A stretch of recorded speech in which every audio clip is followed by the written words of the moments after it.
A paz do Senhor, queridos irmãos, pastor Davi Passos, mais uma vez aqui para estudarmos a Escola Bíblica Dominical, né? Hoje, lição 3, e que temos o nosso tema dessa lição, o corpo e as consequências do pecado. Então, nesta lição, nós temos aqui o texto áureo, se encontrando em Gênesis capítulo 3, versículo 19, que diz assim a palavra do Senhor: No suor do teu rosto comerás o teu pão, até que te tornes a terra, porque dela fostes tomado.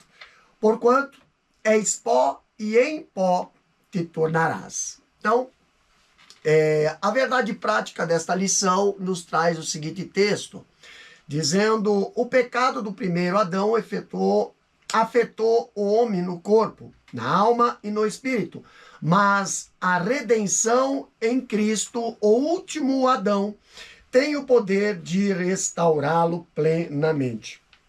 Queridos, a nossa leitura em classe nós encontramos em Gênesis capítulo 3, versículo 17, e também Eclesiastes 12, versículo 1 até o 7. Então, você pode acompanhar aí na sua Bíblia ou na sua lição esta leitura abençoada. Vamos ler primeiro Gênesis capítulo 3, versículo 17 até o 19, que diz assim: E Adão disse: Portanto, deste ouvido a voz de tua mulher, e comeste da árvore de que te ordenei, dizendo: Não comerás dela, maldita é a terra por causa de ti. Com dor comerás dela todos os dias da tua vida. Espinhos e cardos também te produzirá, e comerás a erva do campo. No suor do teu rosto comerás o teu pão, até que te tornes a terra, porque dela foste tomado, porquanto és pó, e em pó te tornará. E a outra referência se encontra em Eclesiastes, capítulo 12, versículo 1 até o 7, que diz assim a palavra do Senhor: Lembra-te do teu Criador nos dias da tua mocidade, antes que venha os maus dias e cheguem os anos, dos quais venha a dizer: não tenho nele contentamento. Antes que se escureça o sol e a lua, o sol e a luz, e a lua, e as estrelas, e tornem a vir as nuvens depois da chuva. No dia em que tremeres os guardas da casa e se curvarem os homens fortes e cessarem os moedores, por já serem poucos, e se escurecem os que olham pela janela. E as duas portas da rua se fecharem por causa do baixo ruído da moedura, e se levantar a voz das aves, e todas as vozes do canto se baixarem. Como também quando temerem os que está no alto, e houver espanto no caminho, e florescer da amendoeira, e o gafanhoto for um peso, e perecer o apetite, porque o homem se vai à sua eterna casa, e os pranteadores andarão rodeando pela praça. Antes que se quebre a candeia de prata, e se despedace o copo de ouro, e se despedace o cântaro junto à fonte, e se despedace a roda junto ao poço. E o pó volte à terra como era, e o espírito volte a Deus que o deu. Então, aqui nós temos este tema, esse assunto, e esta lição, ela nos apresenta 3 objetivos. Primeiro objetivo é analisar como o ser humano foi criado em perfeição e de que forma o pecado trouxe sofrimento, né? Segundo objetivo é explicar que, apesar das consequências do pecado, o ser humano continua responsável por suas escolhas. E o terceiro objetivo é refletir sobre as limitações físicas e as enfermidades como realidade pós-queda, mantendo ali a esperança na glorificação do corpo. Então, quando falamos deste tema, o corpo e as consequências do pecado, aqui nós vemos algo interessante, né? E nós queremos aqui compartilhar com vocês, né, sobre este assunto. Então, a introdução desta lição, ela nos fala o seguinte: Gênesis nos apresenta os terríveis efeitos do pecado em toda a criação. Olha só que interessante. O homem experimentou de forma imediata a separação espiritual de Deus, manifestada no senso de culpa e na reação à presença do Criador após a primeira transgressão. Não muito depois, a morte física entrou na história humana, começando por Abel. E os impactos do pecado no corpo, a parte material do ser humano, é o assunto desta lição. Então, os três elementos, né, do ser humano foram afetados com a queda. Então, a primeira consequência foi de ordem espiritual, né? A imediata perda da comunhão com Deus, com terríveis consequências também na alma, né? Como vergonha, culpa, medo, que Adão e Eva, né, não conhecia. No versículo 19 do capítulo 3 de Gênesis, que nós lemos, né, ali nós vemos uma série, né, e uma síntese das consequências causadas ao corpo. Quando nós vemos ali em um curto e objetivo texto, Moisés, ele trata do sofrimento diário, né, a falência total da matéria e o seu retorno ao pó. Então a expressão até que tornes a terra, ela abrange a jornada de agruras do ser humano em toda a existência terrena, o que inclui trabalhos penosos e debilidades do corpo, até a sentença finalmente ser cumprida, com o seu tombamento ao solo de onde foi tirado. Então, e o homem volta a ser simplesmente pó, né? Como diz o versículo, és pó e em pó te tornarás. Então, triste fim para quem fora criado para viver eternamente em comunhão com o Criador, né? É o fim funesco e miserável que nos foi legado pelo primeiro Adão, mas há também um fim glorioso assegurado por Cristo, o último Adão, né? Como diz em 1 Coríntios capítulo 15, versículo 45 e o versículo 49. Então aqui nós temos a introdução, né? No primeiro tópico desta lição, nos dá o seguinte título: da perfeição à morte. Então, o primeiro ponto fala a certificação divina. O homem foi criado perfeito pelas mãos do Criador em toda a sua constituição, incluindo o corpo. Além da perfeição, fazer parte da natureza divina, o próprio Deus, após a criação do homem, certificou a qualidade de sua obra. E eis que era tudo muito bom. Havia plenitude de vida no primeiro casal. Adão e Eva viviam em completa harmonia com Deus, consigo mesmo, entre si e com a natureza. Quão aprazível era esse maravilhoso estado original. Afetada pelo pecado, nossa mente não consegue descrevê-lo, assim como não temos compreensão plena da glória futura, na restauração de todas as coisas, né? Então aqui na certificação divina, né, no primeiro ponto do primeiro tópico, aqui encontramos algo interessante. Quando olhamos a palavra de Deus, um Deus perfeito, ele criou tudo perfeito, inclusive eu e você, o ser humano.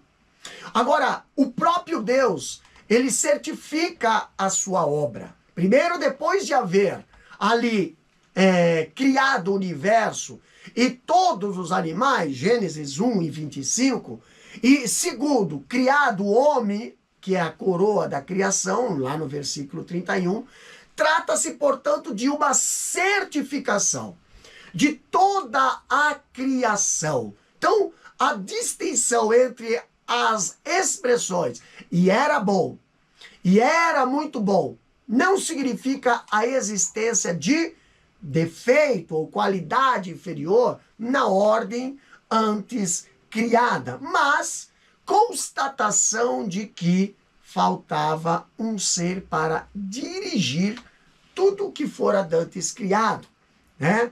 Quem era? O homem. Então, assim formando ali o regente, todo o conjunto da obra divina recebe o selo, né, de muito bom.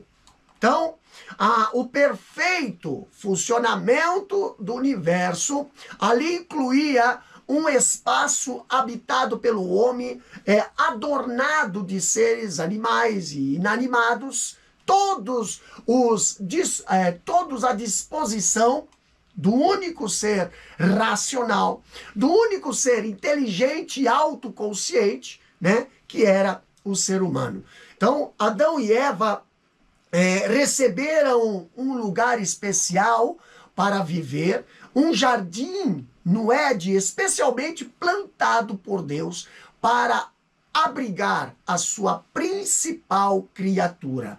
Quando nós lemos em Gênesis capítulo 2, versículo 8, nós encontramos esse contexto. Então, a vida humana era plena em todos os aspectos. Não havia infortúnio algum, né? O primeiro casal vivia em completa harmonia vertical, que representa Deus, e em completa harmonia horizontal, né? Que era entre eles, entre si, né? Então, além de não sofrer qualquer dano, né, originado da natureza, incluindo os animais, nada afligia o homem, né?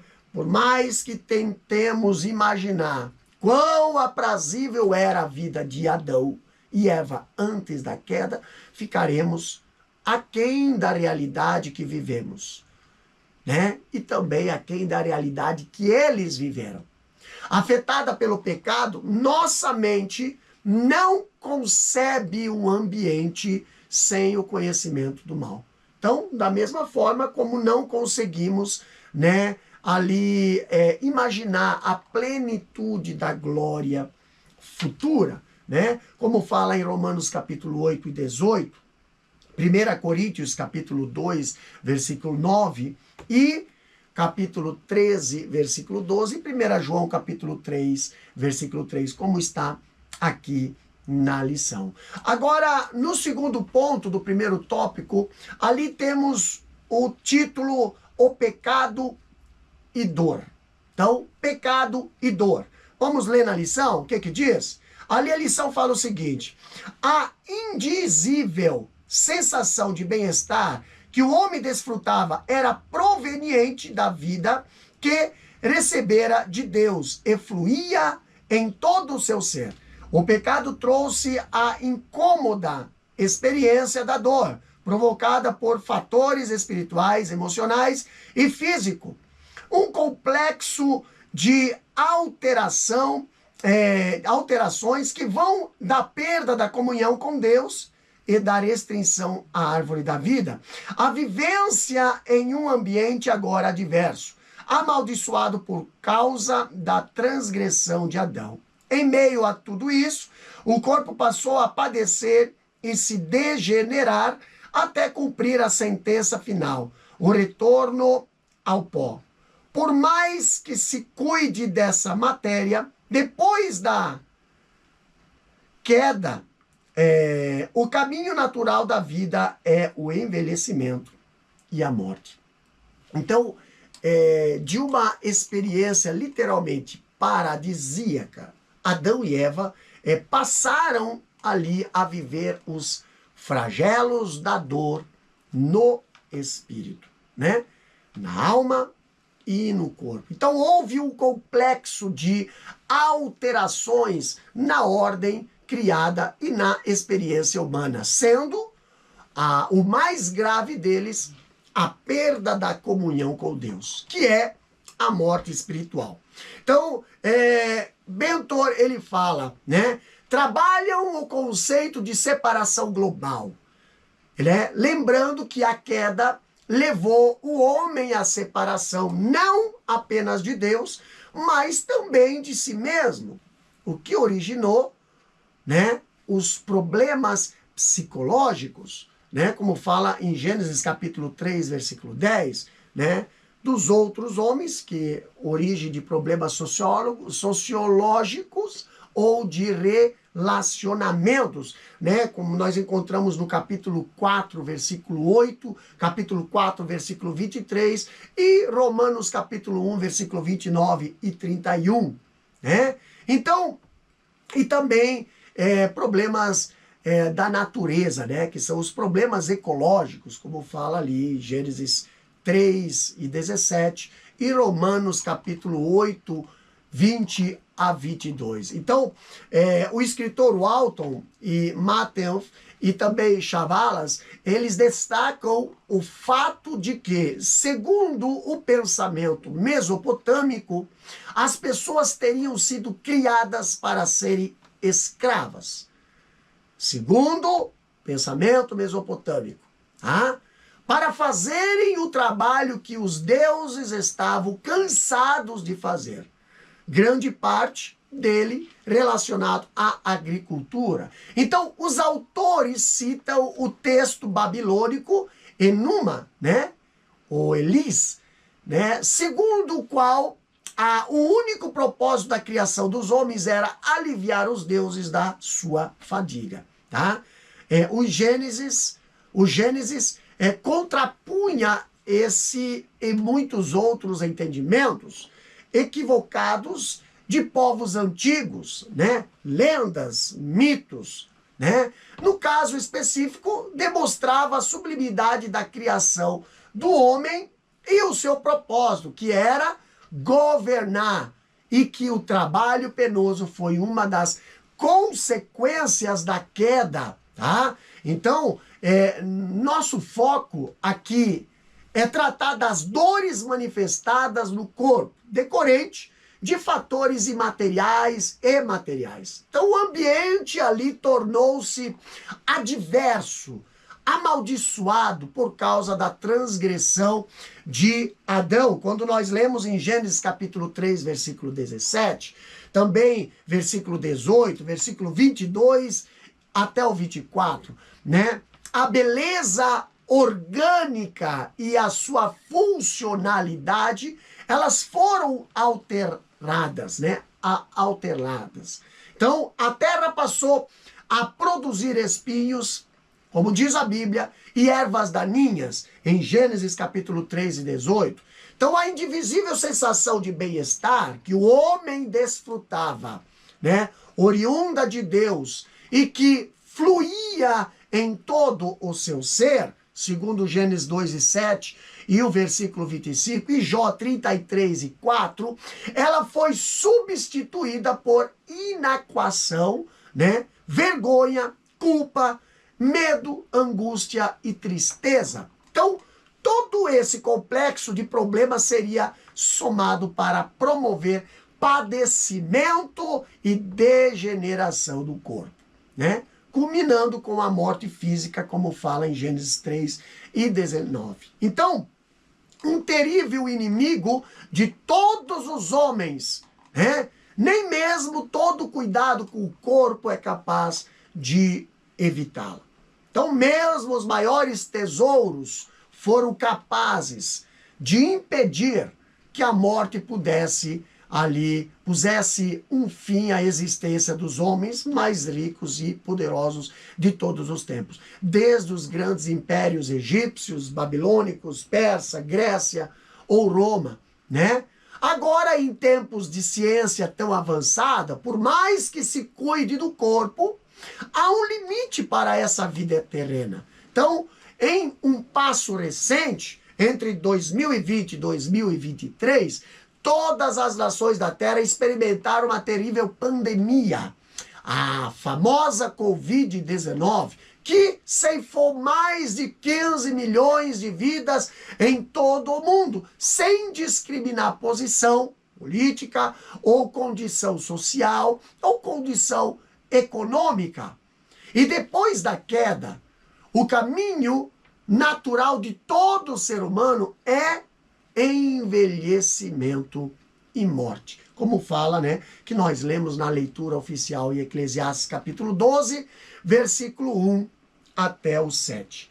No terceiro ponto, nós encontramos aqui o título Velhice, Autenticidade e Gratidão.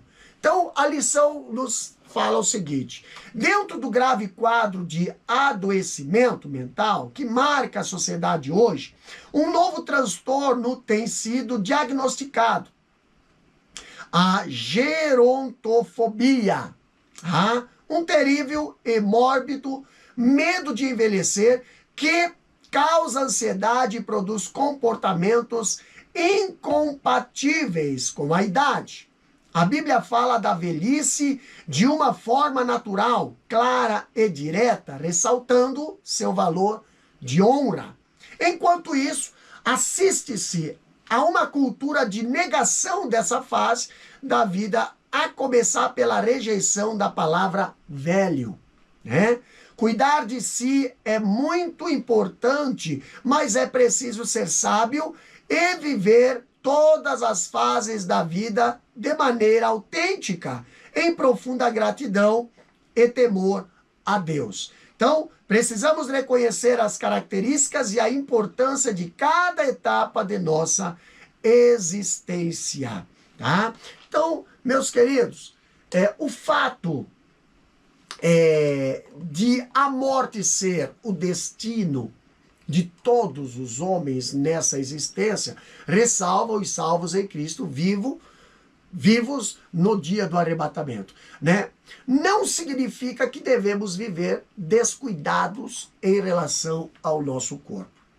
Nós devemos cuidar da nossa saúde, principalmente por meio de meios preventivos, evitando sempre que possível o acontecimento de doenças, né? Ainda assim, nós devemos estar certos de que, mesmo saudáveis, avançaremos em idade, né? Em idade, e há um processo natural de degeneração das células ligadas ao envelhecimento, né? Então, não é sábio negar essa realidade e procurar viver como se a juventude fosse eterna, como num conto de fadas, tá? Dentre as muitas patologias identificadas nesses tempos de vida tão agitada e estranha, surgiu uma nova síndrome chamada gerontofobia.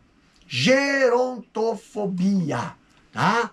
Um terrível e mórbido medo de envelhecer que causa ansiedade e produz comportamentos incompatíveis com a idade. Então, o envelhecimento, no entanto, nada mais é do que um caminho natural para todo ser humano, não podendo ser diagnosticado como transtorno, tá?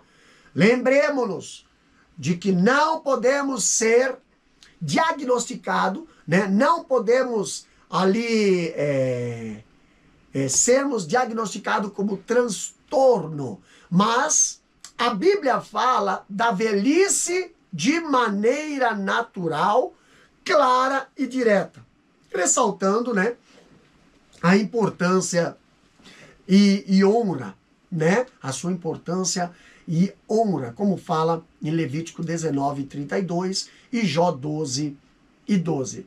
Então, não se pode considerar depreciativo o emprego do termo velho, como tem sido distorcido os sentidos de tantas outras expressões atualmente. Então, pelo contrário, os velhos são dignos de maior atenção e honra, seja pela idade alcançada, seja pelo exemplo e experiência de vida, seja pelas limitações que os anos trazem e precisam, sim, ser compensadas com cuidados adequados devido por todos nós. A questão, portanto, não é meramente vernacular. Então, no processo de rejeição da palavra velho, passou-se depois para o emprego do termo idoso, logo após pessoa idosa, e em seguida terceira idade e, por fim, melhor idade. Um eufemismo moderno usado para suavizar essa condição humana. Tá? Então, deixando de lado aqui qualquer discussão infrutífera, o mais sábio a cada um de nós é considerar o momento próprio da vida, compreendendo e adotando um comportamento compatível. Então, em alguns casos, a rejeição da idade leva idosos à prática de pouca adequação. Estilos estéticos e cosméticos exagerados terminam por comprometer a própria sobriedade. As Escrituras, elas ensinam-nos a reconhecer as características e o valor de cada etapa de nossa existência. Como fala Provérbios capítulo 20, versículo 29, né? Então, cuidar de si é muito importante, mas é preciso ser sábio e viver todas as fases da vida de maneira sóbria, em profunda gratidão e temor a Deus, como fala Eclesiastes, capítulo 8, versículo 5, e Eclesiastes, capítulo 12, versículo 13. No segundo tópico, nós temos o título A Responsabilidade Humana. Primeiro ponto, corpo e livre-arbítrio. Então vamos lá. Como consequência de sua transgressão, Adão e Eva passaram a conhecer não somente o bem, mas também o mal. E todos os seus descendentes nasceram inclinados ao pecado. Mas, apesar de o pecado ter desfigurado a imagem de Deus no homem, não a aniquilou. Um dos significados disso é que o ser humano continua dotado de livre-arbítrio.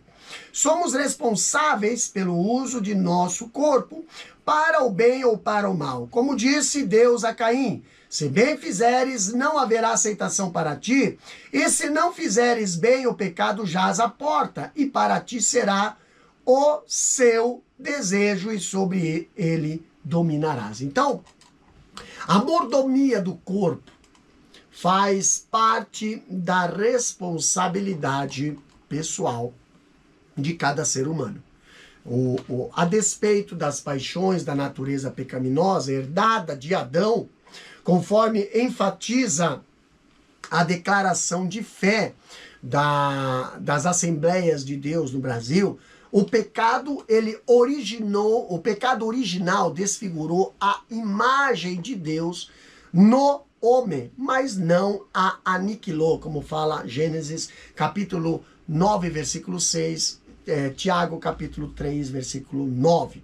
Então o homem, ele passou a conhecer não somente o bem, mas também o mal, como consequência de sua infeliz e grave decisão, lá no Éden, no capítulo 3, versículo 22. Mas, apesar de todo ser humano nascer com tendência ou inclinação para o pecado, continua dotado de livre-arbítrio. Por isso, a queda não serve como justificativa para qualquer atitude de degradação do corpo. Cabe, então, ao homem decidir como usá-lo, para o bem ou para o mal. Isso está explícito na afirmação de Deus a Caim, aqui em Gênesis capítulo 4, versículo 7.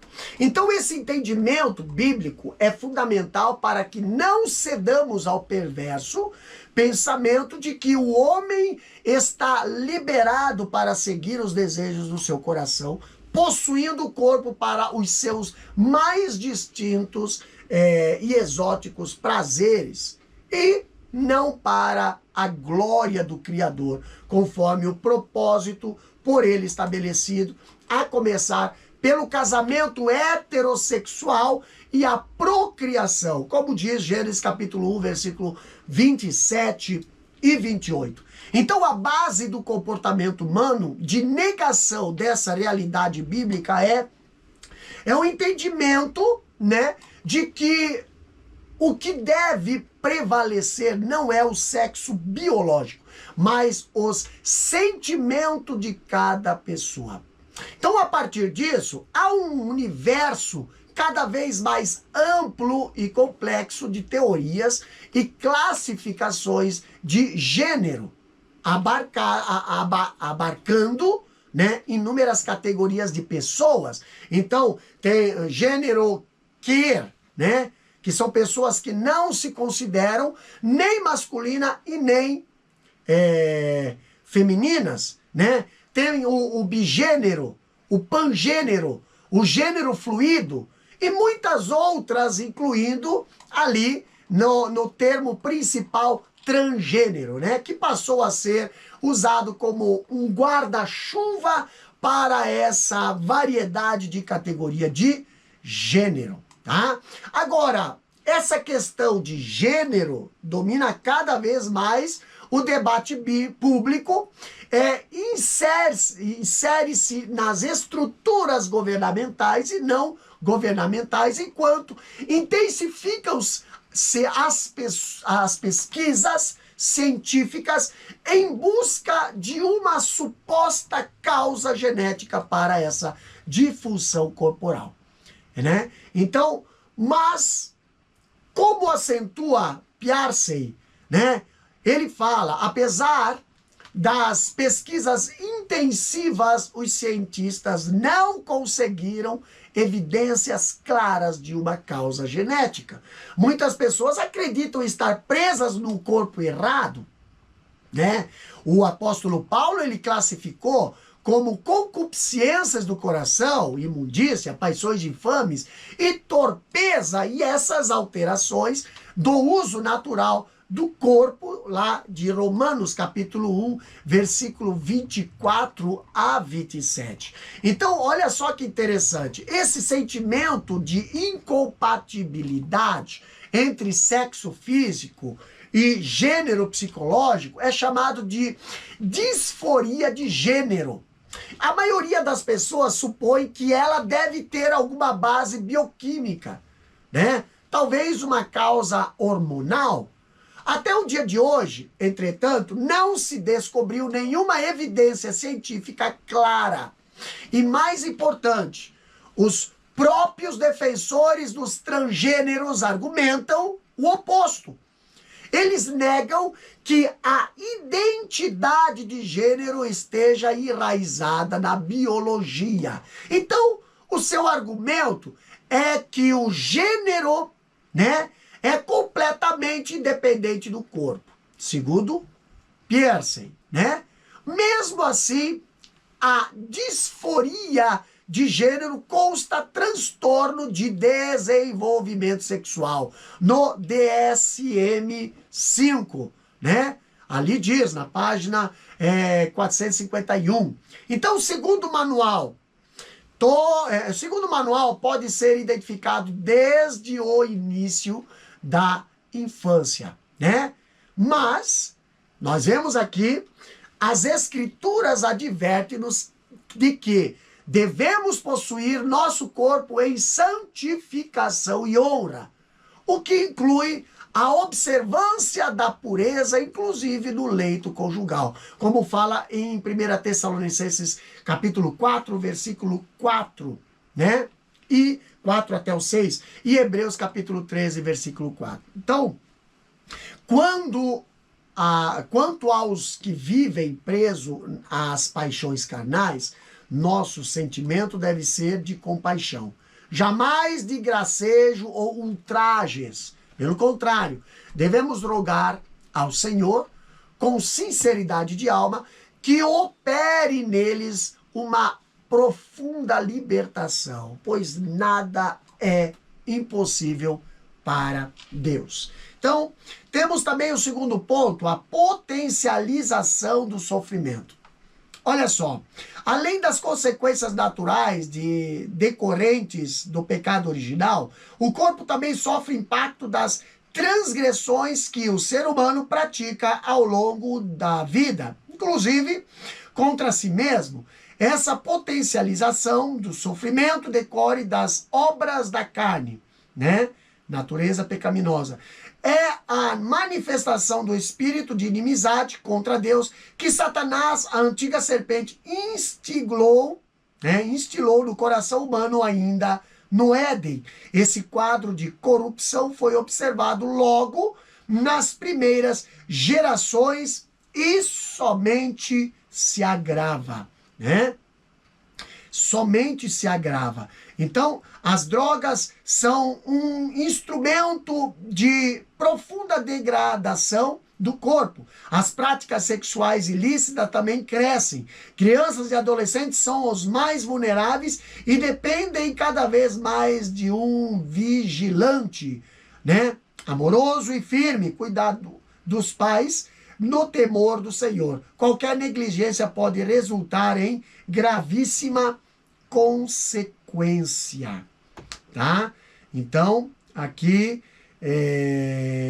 nós vemos que na esfera da sua responsabilidade, o homem, ele faz com que, além das consequências naturais decorrentes do pecado original, o corpo também sofra impacto da transgressão que pratica ao longo da vida, inclusive contra a sua própria matéria, como fala em Lamentação, capítulo 3, versículo 39, Romanos 1 e 24 e 1 Coríntios 6 e 18. Então, isso faz com que o mal natural, né, que é a desordem e decadência do universo, essa potencialização do sofrimento decorre das obras da carne listada por Paulo ali em Gálatas, capítulo 5, versículo 19 até o 21, né? E a manifestação do espírito de inimizade contra Deus que Satanás,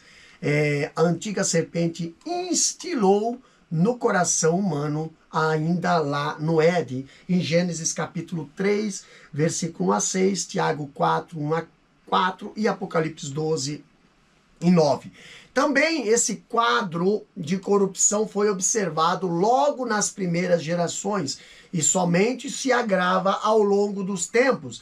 Referência temos ali de Gênesis capítulo 6, versículo 1 a 5, Mateus capítulo 24, versículo 12 até o 37 e o 2 Timóteo capítulo 3, versículo 13. Quando falamos a respeito das drogas, as drogas ela tem sido um instrumento de profunda degradação do corpo. O mais recente relatório mundial sobre drogas, divulgado pela ONU, que é a Organização das Nações Unidas, em junho de 2024, expõe o agravamento do problema. Há ali um surgimento cada vez mais crescente de substâncias entorpecentes ilícitas, né? Provocado por um crescimento do número de dependentes dessas drogas. O resultado é o aumento de transtornos mentais e outros danos à saúde, além de agravar o problema da segurança pública, sem contar a multiplicação dos dramas pessoais e familiares. Então, o relatório, ele aponta que no ano de 2022, mais de 292 milhões de pessoas usaram drogas, um aumento de 20% em relação à década anterior. Então, os perigos na área da sexualidade também crescem, seja entre adultos, seja entre crianças e adolescentes, esses os mais vulneráveis, né? Então, essas e tantas outras questões típicas das mazelas humanas produzidas pela degradação moral não pode ficar no campo do alarmismo ou da teorização. Cabe a cada família, especialmente as cristãs, refletir sobre os seus modelos de vida.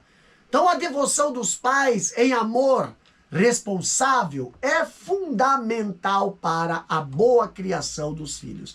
Então, o ensino clássico de Provérbios, capítulo 22, versículo 6, é para que os filhos sejam ensinados no caminho que deve andar e não no que querem andar, tá? Isso é muito importante, mas também é muito sério nos dias de hoje. Isso exige dos pais a correta dosagem de carinho e disciplina desde os primeiros anos de vida. Então, o escritor James Dobson, né, ele fala, né, as crianças não nascem como folhas em branco, né?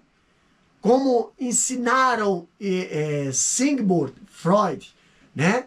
O pai da psicanálise, e J.B. Watson, o criador do behaviorismo, né? Então, esses autores, assim como tantos que seguem as suas ideias, consideram que tudo o que uma criança vira a ser, tanto mal como bom, será resultado das experiências proporcionadas pelo mundo ao seu redor, como acentua Dobson, o que é um terrível e perigoso equívoco. As crianças não nascem neutras em relação ao bem ou ao mal, e muito menos boazinhas. Todos vivemos ao mundo, né? Todos viemos ao mundo já inclinados para o mal. Por isso, é preciso que os pais, principalmente estes, né, ensinam ali o caminho do amor, do respeito, da justiça, da verdade e da honestidade, etc. Então, nesse campo de responsabilidade dos pais e educadores em geral, estão os ensinos quanto ao corpo e o próprio cuidado deles, especialmente nas fases de vulnerabilidade, né? Crianças e adolescentes dependem cada vez mais de um vigilante amoroso, como falou a lição aqui, um vigilante firme, né? Em firme cuidado ali dos pais, no temor ao Senhor, como fala Provérbios capítulo 3, versículo 12, Provérbios capítulo 4, versículo 10, Provérbios capítulo 14, versículo 27 e Efésios capítulo 6 e 4. Para a proteção física e moral, aliás, o cuidado deve ser presencial, evitando-se o tanto quanto possível toda e qualquer, né, ali terceirização. Além de uma vigilância espiritual constante. Então, qualquer exploração, né, ao corpo de uma criança ou adolescente tem o potencial de produzir danos irreparáveis ou de difícil reparação para toda a vida. Então, temos o terceiro tópico aqui, que diz do abatimento à glorificação. Do abatimento à glorificação. Tá? Primeiro ponto fala a realidade das enfermidades com o pecado. As doenças também passaram a fazer parte da vida humana. Elas surgem no processo de degeneração dos órgãos e sistemas do corpo por causas internas e externas e estão entre os fatores que levam o ser humano de volta ao pó. Ninguém está imune ou isento de sofrê-las, nem mesmo os cristãos. Paulo menciona seu cooperador Trófimo, que deixara doente em Mileto. A Timóteo recomendou: não bebas mais água só, mas usa um pouco de vinho por causa do seu estômago e das tuas frequentes enfermidades. Tudo indica que o jovem pastor tinha um corpo debilitado por algumas doenças, provavelmente distúrbios gástricos, e Jesus tem poder para nos curar de todo mal. Mas precisamos ter serenidade, paciência e firmeza na fé se enfrentarmos sofrimentos persistentes. Então, a realidade das enfermidades, quando falamos aqui, as doenças elas também passaram a fazer parte da vida humana como consequência do pecado. Elas surgem no processo de degeneração dos órgãos e do sistema do corpo em decorrência de causas internas e externas. Então, estão entre os fatores que levam o ser humano de volta ao pó, como fala em Gênesis capítulo 3, versículo 19. Como escreve Greg Allison, existem muitos fatores que escapam de nosso controle, como nossa constituição genética, né? E nossas vulnerabilidades biológicas, que podem levar ao desencadeamento de doenças físicas como obesidade, problemas cardíacos, ou mentais, ou depressão, transtorno bipolar e esquizofrenia, né? Então, há também fatores ambientais, como observa Allison, quando ele diz: nossa família natural ou de criação exerce influência sobre os nossos hábitos corpóreos, né? Levando a sofrimento provocados por descuido de nossa saúde geral ou falta de desenvolvimento físico em razão ali de um déficit de amor familiar, né? O idem, né? Então, há também muitas enfermidades causadas ou potencializadas por hábitos de nossa responsabilidade. De uma forma ou de outra, são fatores que nos levam ao abatimento.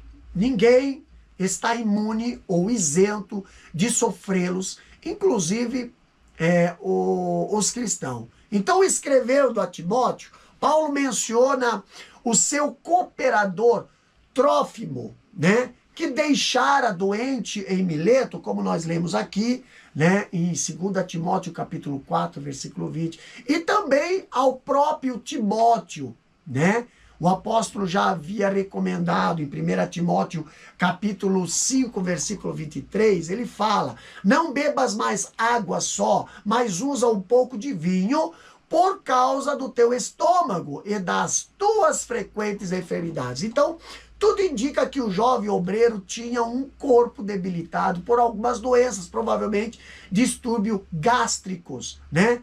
E Jesus, ele tem poder para curá-los de todo o mal, como diz Isaías 53 e 4, Mateus 4, 23 e Hebreus 13, versículo 8. Mas precisamos ter serenidade, sensatez, paciência e firmeza na fé se enfrentarmos sofrimentos persistentes, como fala Jó capítulo 1, versículo 20 até o 22 e Jó capítulo 19, versículo 25.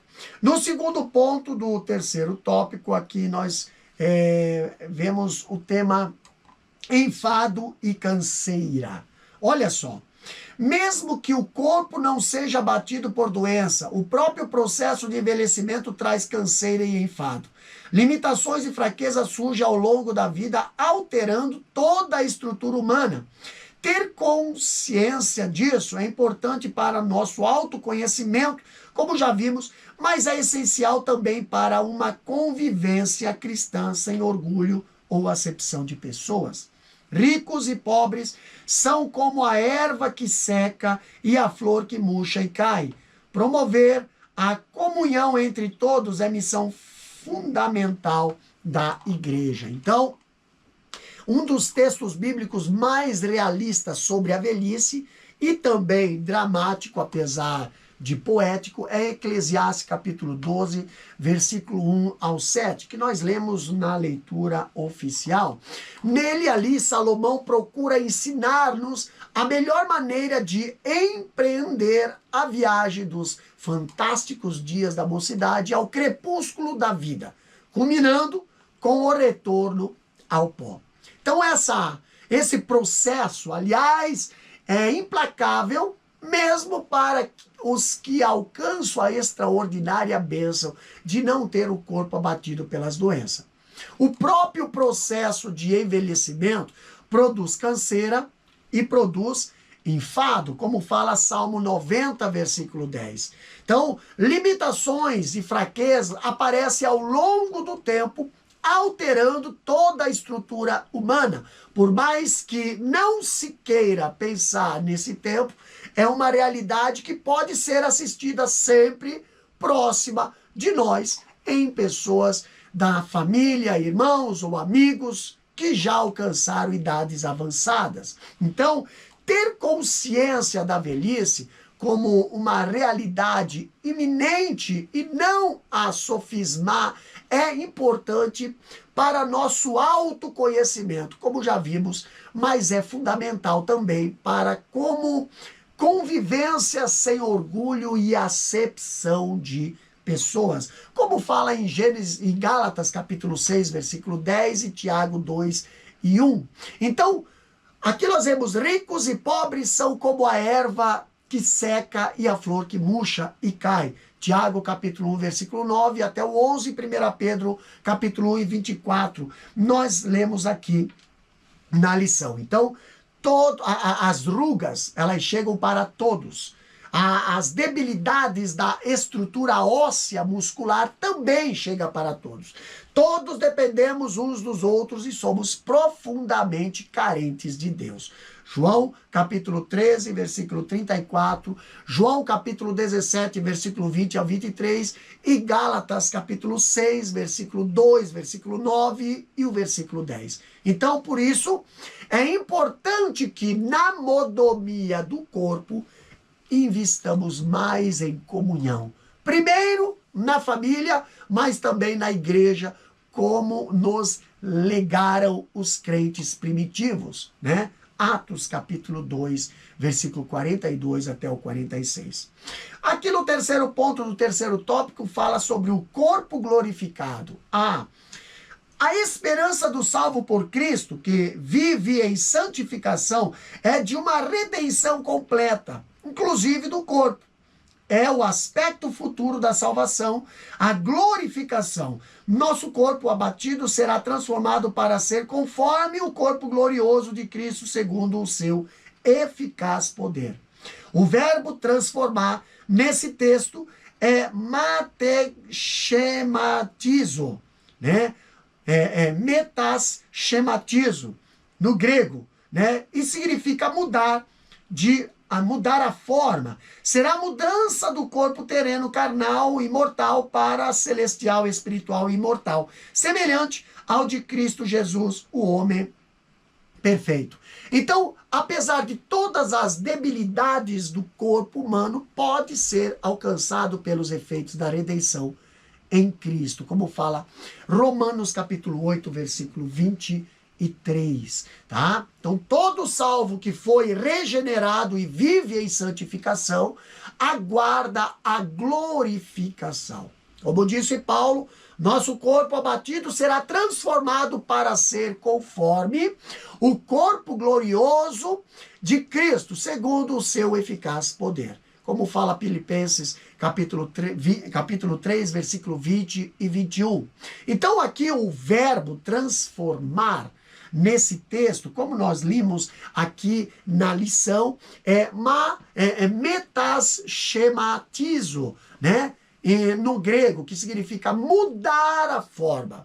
Então, será a mudança do corpo carnal, como diz a lição, imortal, para o celestial, espiritual e imortal, semelhante ao de Cristo Jesus, o homem perfeito, como fala Romanos 8 e 29, 1 Coríntios capítulo 15, versículo 40 até o 49. Então, será um tipo de transformação sobrenatural que ultrapassa a nossa imaginação.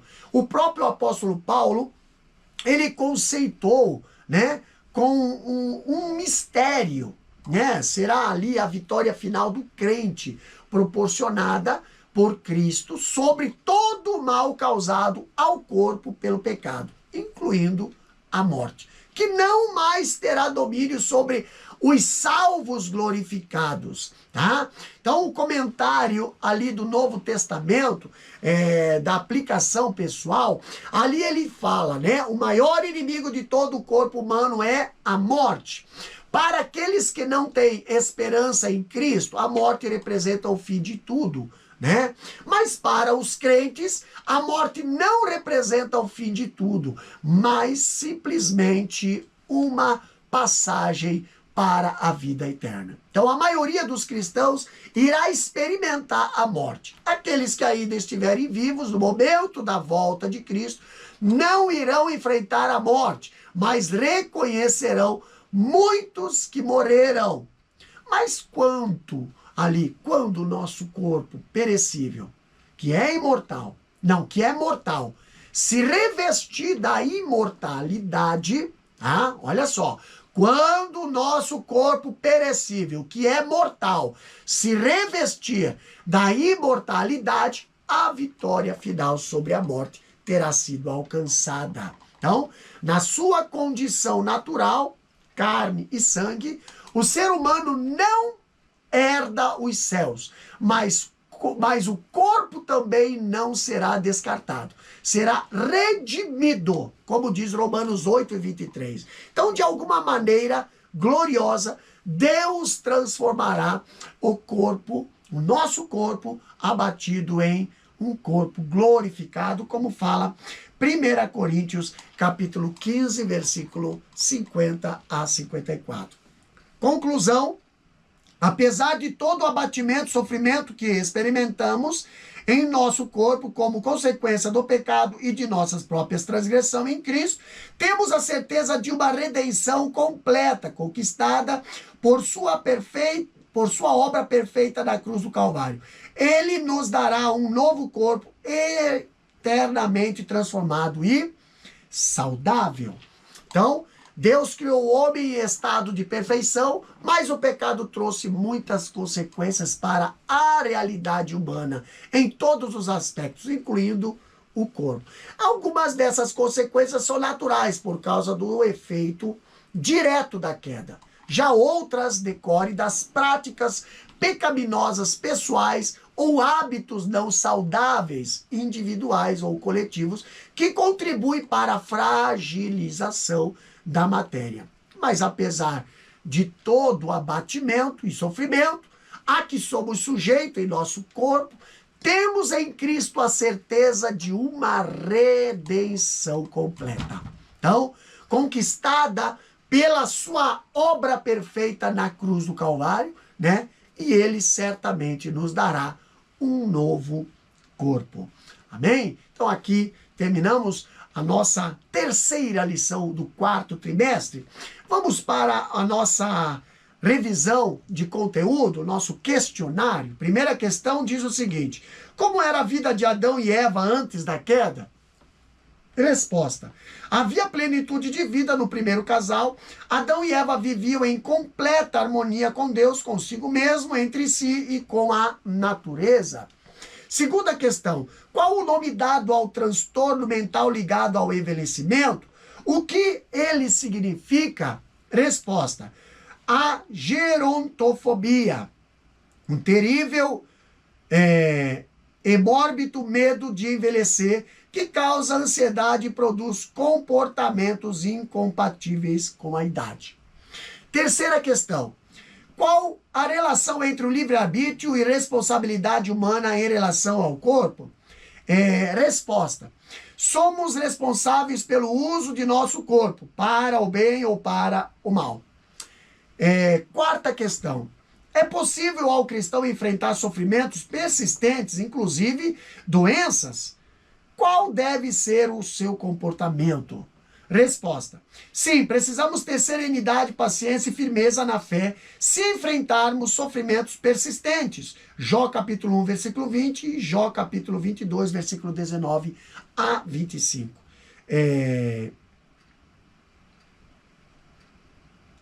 Quinta questão. O corpo humano também será alvo da redenção? Como? Resposta: nosso corpo abatido será transformado para ser conforme o corpo glorioso de Cristo, segundo o seu eficaz poder. Filipenses capítulo 3, versículo 20 e 21. Então, aqui nós finalizamos mais uma lição, lição 3, o corpo e as consequências do pecado. Convidando você para se inscrever em nosso canal, né, ativar o sininho e compartilhar todos os nossos estudos que nós temos aí para melhor lhe servir e também para que seja de elevo espiritual para as vossas vidas, tá? Que Deus abençoe a você, professor, a você, aluno, a você, estudante da palavra do Senhor, com mais esta lição, tá? Pai querido, te agradecemos, Deus, por mais esta aula, por mais esse estudo.